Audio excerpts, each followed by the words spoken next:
स्वागत है आप सभी का ITS का जी स्टडी में। दोस्तों इस वीडियोज़ में हम लोग समझने वाले हैं जो ITI के बाद जो होता है वह क्या करना सही रहेगा। तो दोस्तों बने रहेगा वीडियो के अंत तक, क्योंकि काफ़ी सारे स्टूडेंट ये जो होते हैं जब भी आप ITI पास कर लेते हो तो आपके मन में एक ही सवाल आता है कि अब तो आप ITI कर लिया, अब इसके बाद जो होगा वो आप क्या करना होगा, क्या करना सही रहेगा जो आपके करियर बना सके। तो देखिए दोस्तों, यहाँ पर 4-5 पॉइंट होता है, उस पॉइंट को हम अच्छे तरीके से समझेंगे, बारी बारी से समझेंगे, तो बने रहेगा वीडियो के एंड तक। दोस्तों देखिए, पहला जो होता है वो आप ITI करने के बाद आपको बहुत सारा अपॉर्चुनिटी खुल जाता है। जो फर्स्ट आता है डिप्लोमा, सेकेंड आता है CTI या CITS, थर्ड आता है अप्रेंटिसशिप, और 4 नंबर जो होता है फोर्थ आता है वो होता है गवर्नमेंट जॉब या प्राइवेट जॉब। ये जो होता है, ये 4-5 पॉइंट जो होता है वो आपको कैरियर के लिए आगे अपना सजेशन कर सकता है। तो यहाँ पे देखिए आप कौन सा चॉइस करोगे, तो ये वो जो है वो आपके ऊपर डिपेंड करता है। लेकिन हम इसको जो है वो हम डिटेल से समझेंगे कि आखिर ये जो है ये कैसे किया जाता है, आखिर इसको करने के बाद जो होगा हमें क्या क्या बेनिफिट मिलेगा, फ़ायदा जो होगा हमें क्या क्या मिलेगा। तो यहाँ पर देखिए, जो पहला जो है वो है डिप्लोमा, जिसको हम पॉलीटेक्निक के नाम से जाना जाता है। तो यह जो है डिप्लोमा जो है वह क्या होता है इसको समझिए। तो जो ITI जो होता है वह एक टेक्निकल डिग्री है, ITI एक टेक्निकल डिग्री है, वैसे ही डिप्लोमा जो है इसको हम टेक्निकल डिग्री कहते हैं। तो यह जो होता है वह 3 साल का जो कोर्स होता है, इसका ड्यूरेशन जो होता है वह 3 साल का होता है। लेकिन जैसे ही आप ITI के बाद इसमें एडमिशन लेते हो तो आपका जो एडमिशन है वो डायरेक्ट सेकेंड ईयर में एडमिशन हो जाता है। तो वो जो 3 साल का होता है तो वो आपको 2 साल में करना होता है। तो आपको 2 साल में ये फाइनल करा दिया जाता है, जिसको हम डायरेक्ट एडमिशन बोलते हैं, डायरेक्ट लेटरी एंट्री के थ्रू हम बोलते हैं, इसको ऐसे ही बोलते हैं। तो जो है जैसे ही आप ITI कर लेते हो, तो यदि आप पॉलीटेक्निक करना चाहते हो तो इसका जो होता है वो आप डायरेक्ट सेकेंड ईयर में पॉलीटेक्निक में आपको एडमिशन हो जाएगा। तो इसके लिए आपको क्या करना होगा, तो एग्ज़ाम निकालना पड़ेगा। जो गवर्नमेंट एरिया से फॉर्म निकलता है वहाँ पर आपको एग्ज़ाम देना होगा और अच्छा रैंक लाना होगा, तो इसमें आपका एडमिशन होगा। तो इसके बाद जो है इसका जो संस्थान होता है, ये इंस्टीट्यूट जो होता है वह 2 तरीके से होता है। पहला होता है गवर्नमेंट एरिया जो गवर्नमेंट इंस्टीट्यूट होता है, और दूसरा प्राइवेट इंस्टीट्यूट। तो इसका फ़ीस की बात कर ले तो यदि आप गवर्नमेंट में जाते हैं तो वहाँ पर जो होता है ये फ़ीस उतना नहीं लगता है, मैक्सिमम 4 से 5 हज़ार सालाना लग सकते हैं। लेकिन वही यदि आप प्राइवेट में जा रहे हो, हम कॉलेज का फ़ीस की बात करें, यदि आप प्राइवेट में जा रहे हो तो वहाँ पे 45 से 50 से 55 हज़ार तक लिए आपको रुपये लग सकते हैं सालाना, 1 साल की हम बात कर रहे हैं। लेकिन यहाँ हम सिर्फ कॉलेज का बात कर रहे हैं। यदि आप रूम ले रहे हो यहाँ पे खर्च तो होगा। तो ये होता है प्राइवेट का फ़ीस और गवर्नमेंट का फ़ीस। ये जो ड्यूरेशन होता है वो 3 साल का होता है। यदि आप ITI के बाद जाना चाहते हो तो यहाँ पे जो है आपको 2 साल में डायरेक्ट आपको सेकेंड ईयर में एडमिशन मिल जाता है। अब इसको देख लेते हैं, जो फ़ायदा है वो इससे क्या मिलेगा। यदि आप ITI के बाद जा रहे हो इसमें, तो इसमें आपको फ़ायदा क्या मिलेगा, तो ये आप समझिए। जब भी आप ITI के बाद यदि आप जा रहे हो डिप्लोमा में, आप डिप्लोमा फाइनल कर लिए तो आपको बहुत सारा फ़ायदा है। यहाँ पे देखिए बहुत आपके पास और अपॉर्चुनिटी खुल जाता है, बहुत खुल जाता है। जैसे हम बताना चाहेंगे, देखिए जैसे ही आप ITI फाइनल किए उसके बाद आप डिप्लोमा में एडमिशन ले लिए। डिप्लोमा करने के बाद जो भी ITI का जो भी आएगा वैकेंसी, उसके लेवल पर आप जो होगा निकालने के लिए आप जो भी फॉर्म निकलता है तो उसके लेवल पर आप कोई भी जो भी नौकरियाँ आती है, जो भी नौकरियाँ आएगा उसकी लेवल पर आप निकालने के लिए बहुत परफेक्ट हो जाते हो। जैसे यहाँ फ़ायदा यही मिलता है कि आपका जो है बेसिक क्लियर हो जाता है। तो यहाँ पे देखिए जो ITI जो होता है वो इंजीनियरिंग लाइन का बेसिक होता है, और पॉलीटेक्निक जो होता है वो इंजीनियरिंग लाइन का एडवांस होता है, और सुपर एडवांस जो होता है वह इंजीनियरिंग लाइन का BTech और IIT होता है। तो ये जो है ITI जो है इंजीनियरिंग लाइन का बेसिक है, जो आप कंप्लीट कर लिए हैं बेसिक। अब उसके बाद जो आता है पॉलीटेक्निक आता है। क्या आता है पॉलीटेक्निक, जो है इंजीनियरिंग लाइन का जो एडवांस है वो पॉलीटेक्निक आता है। तो जैसे ही आप बेसिक भी कंप्लीट कर लिए और जो एडवांस है उसको भी कंप्लीट कर लिए, तो आपके पास जो है वो बहुत बहुत आगे बहुत ऑप्शन है आपके लिए। तो ये यदि आप पॉलीटेक्निक करना चाहते हैं तो आप ज़रूर कीजिए। यदि आपके अंदर जो है पढ़ने की इच्छा है, 2 साल जो है पढ़ने की बहुत इच्छा है और आगे जो है आप हायर एजुकेशन लेना चाहते हैं, आपका फैमिली बैकग्राउंड भी अच्छा है, आगे पढ़ाने के लिए सजेशन कर रहे हैं, तो आप पॉलीटेक्निक ज़रूर कीजिए। क्योंकि यहाँ पर जो है आपको गवर्नमेंट जॉब यदि कोई भी IT के लेवल पर आता है तो आप निकालने के लिए बहुत परफेक्ट हो, आप निकाल सकते हो। तो यहाँ पर यही फ़ायदा मिलता है अधिकांश। और बहुत यदि आप गवर्नमेंट जॉब के सेक्टर में भी न जा कर के यदि आप कंपनी में जा रहे हो तो वहाँ पर जो होता है, यदि आप IT किए हुए हो, आप प्लस में आपका बेसिक नॉलेज है और एडवांस भी नॉलेज है, यदि आपका डिप्लोमा का जो है वो भी नॉलेज है, तो वहाँ पर सुपरवाइज़र का जो भी नौकरी होगा वो आपको जल्द से जल्द मिलने का चांसेस बना रहता है। तो यहाँ सिर्फ आप IT किए हो तो आप सुपरवाइज़र नहीं बन सकते। यदि आप IT के बाद पॉलीटेक्निक भी कर लिए हो तो वहाँ पर जल्द से जल्द चांसेस रहता है प्राइवेट कंपनियों में जो सुपरवाइज़र बनने का चांसेस बना रहता है। तो ये सब फ़ायदा होता है। तो अब अगला देख लीजिए, ये हम बताना चाहेंगे। अगला जो है वो होता है CTI और CITS। क्या होता है? CTI और CITS। तो यहाँ पे देखिए CTI जो होता है और CITS, तो ये जो है CTI और CITS, हम CTI को हैं हम CITS बोलते हैं। तो आप ये जो कोर्स है वो तभी करना जब आपका टीचिंग लाइन में इंटरेस्ट हो, ठीक है। आपका इंटरेस्ट यदि आप टीचिंग लाइन में होगा तो आप क्या कीजिए, IT के बाद आप CTI या CITS जिसको हम बोलते हैं वो आप कर लीजिए। CTI जो होता है वह वह 1 साल का कोर्स होता है। इसका जो ड्यूरेशन है, CTI का जो ड्यूरेशन है वह 1 साल का कोर्स है, ठीक है। ये कौन कर सकता है? जो यदि आप IT किए हुए हैं या डिप्लोमा किए हुए हैं या BTech किए हुए हैं, ये तीनों में जा सकते हैं। यदि आपका टीचिंग लाइन में इंटरेस्ट है तो आप CITS में जाइए, आपको बहुत बेनिफिट मिलेगा सिर्फ टीचिंग लाइन में। इसका अदर एरिया में कोई बेनिफिट नहीं मिलेगा आपको। क्योंकि देखिए यहाँ पर जो होता है ITI का जो होता है, हम बताना चाहेंगे। देखिए IT के अंदर जो होता है, जब भी अंदर जो होता है वो IT के अंदर आप सभी ने देखते होइएगा कि वहाँ पे टीचर जो भी होते हैं IT के टीचर, वो अधिकांश डिप्लोमा किए होंगे, नहीं तो BTech किए होंगे और नहीं तो CTI या CITS जिसको हम बोलते हैं वो किए होंगे। तो CTI जो होता है वो IT के टीचर ट्रेनिंग के लिए आता है। कोई भी गवर्नमेंट एरिया से यदि ITI के टीचर के लिए यदि वैकेंसी निकल रहा है तो वहाँ पे CTI का पोस्ट दिया रहता है कि हाँ हमको इतना CTI वाले स्टूडेंट जो है टीचिंग लाइन में ये चाहिए। तो यहाँ पे CTI का जो भी बेनिफिट मिलता है, तो यहाँ पे देखिए इसको करने के लिए आपको IT पास होना चाहिए। तो IT पास होने के लिए ये जो होता है वह 1 साल का होता है। ये जो कोर्स है इसमें आपको यही समझाया जाता है अधिकांश जो कैसे स्टूडेंटों को पढ़ाना है, ये सब आपको ट्रेनिंग दिया जाता है अधिकांश CTI में। अब इसका फ़ीस की बात कर ले तो जो गवर्नमेंट एरिया का जो फ़ीस है, जैसे कि गवर्नमेंट एरिया से मैक्सिमम जो है फॉर्म निकलता है, रजिस्ट्रेशन करना होता है, एग्ज़ाम देने के बाद आपको क्या होगा कि मेरिट लिस्ट बनता है, वहाँ पे रैंक अच्छा लाइएगा तो आपको पास जो होगा कॉलेज में एडमिशन होगा। तो गवर्नमेंट एरिया का जो फ़ीस है 1 साल के अंदर आपको 2000 रुपये लग जाते हैं।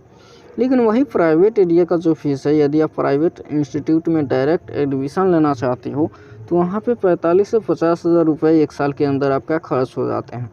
तो ये जो है CTI जो करने का जो मकसद होना चाहिए वह सिर्फ यही होना चाहिए। यदि आपका इंटरेस्ट ये इस चीज़ में है कि हम ITI के बाद जो है हम सिर्फ टीचिंग लाइन में ही जाएं, तो आप ये कर लीजिए, आपके बहुत बेस्ट ऑप्शन हो सकते हैं। तो यही होता है CTI का मतलब। तो यहाँ पे देखिए ये जो है ये करने के बाद जो होगा आपको एक CTI का जो सर्टिफिकेट होता है वो आपको दिया जाएगा और इसको हम टेक्निकल डिग्री बोलेंगे। तो आप अपने क्षमता के अनुसार देखिए कि आपका जो है इंटरेस्ट किस चीज़ में है। हम ये नहीं जानते हैं कि आपका इंटरेस्ट किस चीज़ में है और आपका जो है फैमिली बैकग्राउंड कैसा है, क्योंकि बहुत सारे फैमिली बैकग्राउंड में देखा गया है कि हाँ किसी के फैमिली बैकग्राउंड में पैसों की ज़रूरत होती है, किसी के अंदर जो होता है पढ़ने में इंटरेस्ट कम होता है, किसी के अंदर जो होता है नहीं जॉब करने का इंटरेस्ट होता है। तो वो आप समझ सकते हो मेरे भाई। तो यही बात आता है। तो अगला जो होता है अब देखिए CTI और डिप्लोमा तो आप लोग समझ लिए। चलिए अगला जो होता है वो हम समझ लेते हैं, जो अगला क्या होता है। देखिए यहाँ पे, चलिए अगला देख लेते हैं। तो दोस्तों मेरे भाई, यदि वीडियो लंबा हो जाता है तो आप लोग स्किप मत कीजिएगा, क्योंकि जो भी इस वीडियो में बताएंगे वो आपको नॉलेज ही वाले बात जो है हम समझाएंगे आपको। तो बिना स्किप किए वीडियो के एंड तक बने रहिएगा, क्योंकि आपका जो होगा इस वीडियो में आपको नॉलेज मिलने वाला है। तो देखिए अगला जो है वो है अप्रेंटिसशिप। दोस्तों ये जो अप्रेंटिसशिप होता है इसका ड्यूरेशन होता है 1 साल का। लेकिन ये अप्रेंटिसशिप होता क्या है, देखिए यहाँ पे, ये जो होता है अप्रेंटिसशिप, यह जो है आपको भारत सरकार द्वारा जो होता है वो गवर्नमेंट एरिया से और प्राइवेट एरिया से, ये दोनों इंस्टीट्यूट जो होता है ये दोनों इंडस्ट्री द्वारा चलाया जाता है। तो यहाँ पर जो होता है वह 1 साल का होता है। लेकिन यहाँ पे 2 होते हैं, आप सभी ने जानते होइएगा, एक होता है एनसीवीटी और एक होता है एससीवीटी। यदि आप एनसीवीटी से किए होंगे तो वहाँ पर 1 साल का होता है। लेकिन कभी कभी देखने को मिलता है जो भी छात्र एससीवीटी जो आईटी किए हुए हैं उनको कभी कभी 2 सालों का यहाँ पे करना पड़ जाता है। तो ऐसे नहीं होता है, कभी कभी यहाँ बाई चांस जो होता है वो 2 सालों का करने का पड़ जाता है। तो यहाँ पर देखिए, तो हम समझाने का प्रयास करेंगे जो 1 साल को जो होता है एनसीवीटी, तो ऐसे यहाँ पे ड्यूरेशन इसको रखा गया है 1 ही साल का। जो एनसीवीटी हो या एससीवीटी हो वो 1 साल का होता है। लेकिन अदर जो होता है कभी कहीं देखने को मिल जाता है कि 2 सालों का होता है। तो यहाँ पे देखिए, जो अप्रेंटिसशिप आप कीजिएगा तो अप्रेंटिसशिप जो होता है वो 2 तरीके से होता है, एक गवर्नमेंट है और एक प्राइवेट। इसका ड्यूरेशन जो होता है वह 1 ईयर का होता है। जब भी आप अप्रेंटिसशिप को हम क्या बोलते हैं, तो उसको हम एक्सपीरियंस सर्टिफिकेट बोलते हैं। जैसे ही इसके अंदर जो होता है इसके अंदर आपको काम जो होता है जॉब, उसको आपको सिखाया जाएगा ये कैसे किया जाता है।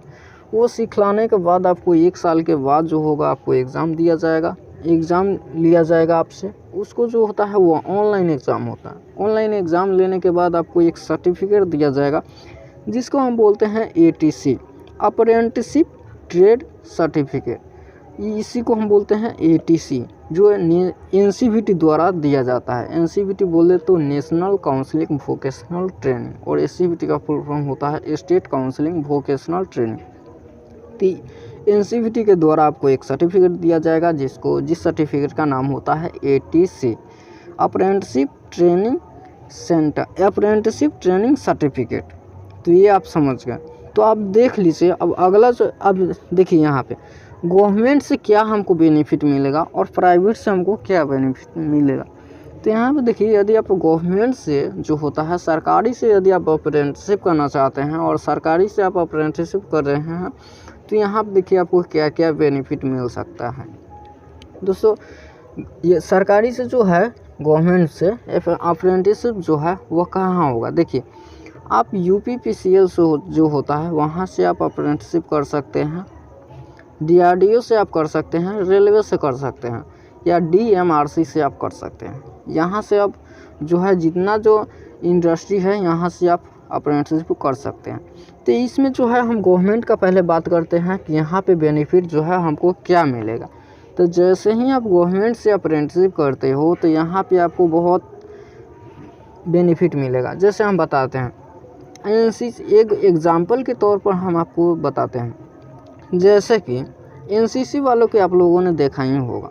जैसे यहाँ पर बेनिफिट यही मिलता है, यदि कोई भी गवर्नमेंट एरिया से यदि वैकेंसी निकालता है तो यहाँ पर जो है परसेंटेज का छूट दिया जाता है, मैक्सिमम 15 से 20%, जो IT वाले स्टूडेंटों के लिए बहुत बड़ा होता है।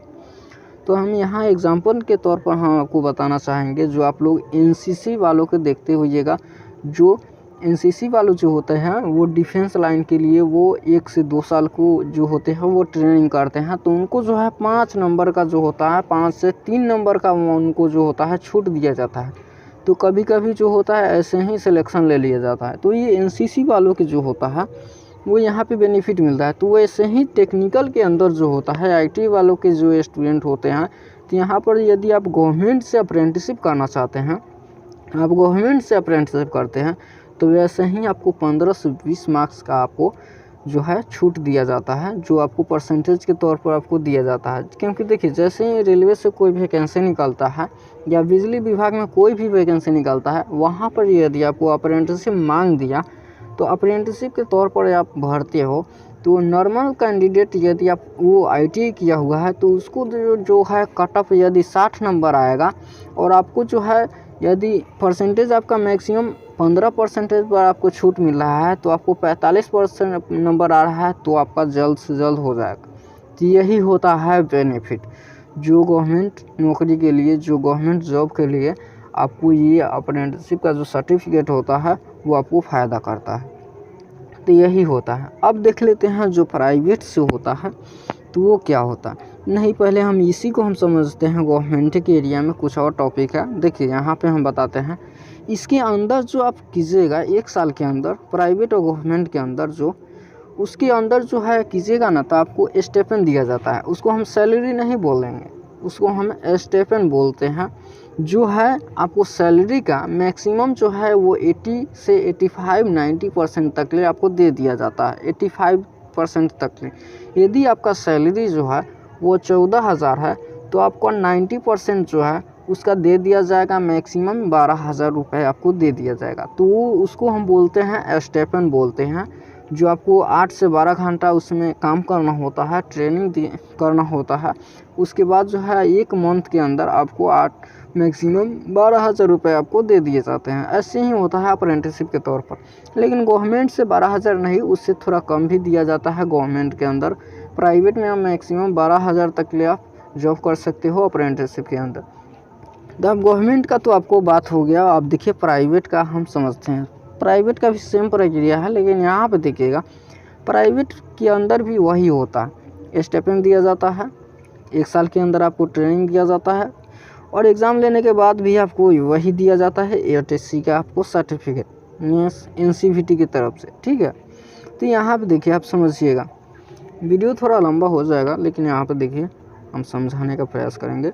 प्राइवेट से जो है प्राइवेट से यदि आप अप्रेंटिसशिप कर रहे हैं तो आपका फ़ायदा क्या मिलेगा। तो प्राइवेट सेक्टर में जो टाटा है, जो मारुति सुजुकी लिमिटेड कंपनी, ये सब जो है टाटा कंपनी जो है, यहाँ पर जितना जो बड़ा बड़ा कंपनियाँ हैं, लिमिटेड कंपनी है, वहाँ पर आपको जो है प्राइवेट से आपको अप्रेंटिसशिप करने पर वहीं फ़ायदा मिलेगा। यदि आप ये सोच रहे हैं कि प्राइवेट से हम अप्रेंटिसशिप कर लेते हैं तो मेरा जो है फ़ायदा कहाँ मिलेगा, तो गवर्नमेंट एरिया में मिलेगा, तो उतना आपको गवर्नमेंट एरिया में फ़ायदा नहीं देखने को मिला है और नहीं मिलता भी है। तो आप एक बार सोच समझ के कीजिएगा अप्रेंटिसशिप, क्योंकि अप्रेंटिसशिप का मायने होता है मैक्सिमम जो होता है 24 ईयर। आप 16 साल के से लेकर के और 24 साल के अंदर में ही होता है अप्रेंटिसशिप। और अप्रेंटिसशिप लाइफ में एक ही बार रजिस्ट्रेशन होता है। मेरे भाई, हम यही समझाना चाहेंगे कि अप्रेंटिसशिप जो होता है वो लाइफ में आप एक ही बार कर सकते हो, जो दोबारा आपका रजिस्ट्रेशन नहीं होगा। या तो आप गवर्नमेंट से करो या आप प्राइवेट से करो। तो यही होता है फ़ायदा। समझ गए आप सभी ने। ये स्टेपन आपको कितना दिया जाता है, ड्यूरेशन 1 साल का होता है। आप गवर्नमेंट से भी कर सकते हो और प्राइवेट से भी कर सकते हो। इसका जो NCVT तरफ से एक सर्टिफिकेट दिया जाता है उसका नाम है ATC, अप्रेंटिसशिप ट्रेड सर्टिफिकेट। तो यही होता है। यदि आप गवर्नमेंट से करना चाहते हो तो आप जाओ और रजिस्ट्रेशन करो। यहाँ पे फॉर्म निकलता है, तो आप रजिस्ट्रेशन करने के बाद गवर्नमेंट सेक्टर में जा सकते हो। उसके बाद आता है प्राइवेट सेक्टर। अब देख लीजिए, अब हम बात करेंगे कि डायरेक्ट प्राइवेट जॉब। जी हाँ दोस्तों, क्योंकि बहुत सारे स्टूडेंट ये अब यदि आपको कोई चॉइस नहीं है, ये सब में आपको कोई चॉइस नहीं है और आप चाहते हैं कि नहीं, ना तो हम पॉलीटेक्निक करेंगे और ना CTI और CIT जिसको हम बोलते हैं वो करेंगे और ना ही हम अप्रेंटिसशिप करेंगे। हमें जाना है सिर्फ गवर्नमेंट जॉब में। डायरेक्ट गवर्नमेंट जॉब का हम तैयारी करना चाहते हैं। अब सीधा जो है आप डायरेक्ट गवर्नमेंट जॉब में जाना चाहते हैं या डायरेक्ट प्राइवेट जॉब में जाना चाहते हैं, तो हम यही चाहेंगे कि देखिए, यदि आपके पास समय है, 1 साल 2 साल समय है, आप इन तीनों में से कोई भी नहीं करना चाहते हैं, आप गवर्नमेंट जॉब की तैयारी करना चाहते हैं, तो बहुत अच्छा है, आप गवर्नमेंट जॉब की तैयारी कीजिए। गवर्नमेंट जॉब की तैयारी में आप किस किस चीज़ का तैयारी कीजिएगा तो हम उसका नाम बता देना चाहेंगे। जैसे गवर्नमेंट जॉब का जो तैयारी होता है, आप UPPCL से आप कर सकते हो, ALP assistant loco pilot, DMRC से आप कर सकते हो, DRDO से कर सकते हो, रेलवे से कर सकते हो। तो ये सब गवर्नमेंट जॉब बहुत अपॉर्चुनिटी खुल जाता है एक टेक्निकल स्टूडेंट होकर। तो आप गवर्नमेंट जॉब की तैयारी करना चाहते हैं तो बहुत अच्छा है, गवर्नमेंट जॉब की भी तैयारी कीजिए। तो ये जो है 1 साल 2 साल के लिए यदि आपको समय मिल रहा है तैयारी करने का, तो आप जम के तैयारी कीजिए और आप निकालिए। यदि आप प्राइवेट जॉब में जाना चाहते हो तो कोई बात नहीं मेरे भाई, आप जाइए प्राइवेट जॉब में भी जाइए। तो ये है, आप डायरेक्ट प्राइवेट जॉब में जाना चाहते हैं तो हम इसका भी एक अथी बता देते हैं, यहाँ पे एक फैक्ट बात बता देते हैं। यदि आपको प्राइवेट जॉब में जाना चाहते हो तो ये कैसे मिलेगा, तो यहाँ पे देखिए जैसे कि आपका जो भी डिस्ट्रिक्ट होगा वहाँ पे एक गवर्नमेंट ITI होगा, और गवर्नमेंट ITI होगा वहाँ पे आप पता करते रहना, वहाँ पर अधिकांश कैंपस प्लेसमेंट होता है, या वहाँ पे जो डिस्ट्रिक्ट है वहाँ पे एक नियोजक भवन होता होगा। तो नियोजक भवन जो है वहाँ पर नियोजक भवन में भी अधिकांश कंपनियाँ वाला आता है, ठीक है। तो वो कंपनी वाला जो होता है वो कैंपस प्लेसमेंट होता है, आप डायरेक्ट वहाँ से आप चले जाओ प्राइवेट कंपनी में, आप वहाँ से जॉब करोगे तो वहाँ से 15 से 16 हज़ार रुपये का फर्स्ट पेमेंट आपको दिया जाएगा, अधिकांश दिया जाता भी है। तो ये आपको यदि प्राइवेट जॉब में यदि आप जाना चाहते हो तो ऐसे ही तरीका है। तो वहाँ यदि आप कैंपस प्लेसमेंट में जाना चाहते हो तो आपको बस यही होगा कि आप यहाँ पे देखिए, जब आप प्राइवेट जॉब में वहाँ पे जाओगे कैंपस प्लेसमेंट में तो वहाँ पे थोड़ा सा रिटन टेस्ट आपका होगा, और रिटन टेस्ट के बाद आपको क्या किया जाएगा कि आपको थोड़ा सा इंटरव्यू लिया जाएगा, जो ज़्यादा भारी नहीं होता है इंटरव्यू, उतना जो भी आप बेसिक नॉलेज जो होता है ITI के अंदर वही सब पूछा जाता है, और आपका फैमिली बैकग्राउंड के रिलेटेड थोड़ा पूछा जाता है। तो ये सब वहाँ पे देखा जाता है, उसके बाद आपको सेलेक्ट कर लिया जाता है जैसे उन लोगों का बुझाता है। तो यहाँ पे देखिए, तो वहाँ पर जो है वो प्राइवेट जॉब मिलने का चांसेस वहीं पे बनता है। तो ये था कुछ बेसिक नॉलेज जो ITI के बाद आपको क्या करना सही रहेगा, क्या करना चाहिए, वो तो मैंने बता दिया कि हाँ आगे ये सब करने से आपको क्या क्या बेनिफिट मिलेगा।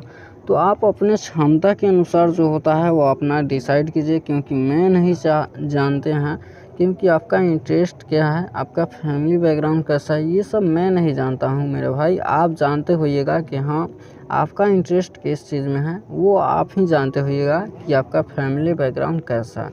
तो आपका इंटरेस्ट क्या है आगे, तो आप किस फील्ड में जाना चाहते हो, आप किस फील्ड में कैरियर बनाना चाहते हो, तो आप अपने क्षमता के अनुसार चॉइस कीजिए और जाइए। तो आप जो है वो आप ही जान सकते हो। तो आशा करता हूँ ये वीडियो समझ में आया होगा आपको।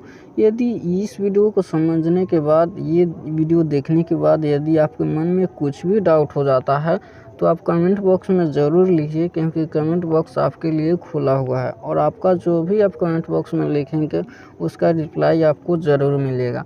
दोस्तों ये वीडियो कैसा लगा आप कमेंट बॉक्स में भी ज़रूर लिखना। तो दोस्तों यदि आप वीडियो अच्छा लगा है तो एक लाइक ज़रूर कर दीजिएगा, और चैनल पर नया हो तो चैनल को सब्सक्राइब कर लीजिएगा, क्योंकि ITI से कोई भी रिलेटेड इन्फॉर्मेशन हो या आगे कोई भी जॉब हो तो आपके लंग सबसे पहले पहुंच पाएगा। तो यही होगा कि आप चैनल को सब्सक्राइब कर लीजिए और बेल आइकन को दबा लीजिएगा, क्योंकि ITI का कोई भी नोटिफिकेशन हो, चाहे कोई भी अथी हो रिलेटेड या इन्फॉर्मेशन हो, तो आपके लंग ज़रूर पहुँचेगा। चलिए वीडियो एंड तक देखने के लिए आपको बहुत बहुत धन्यवाद। मिलते हैं नेक्स्ट वीडियो में।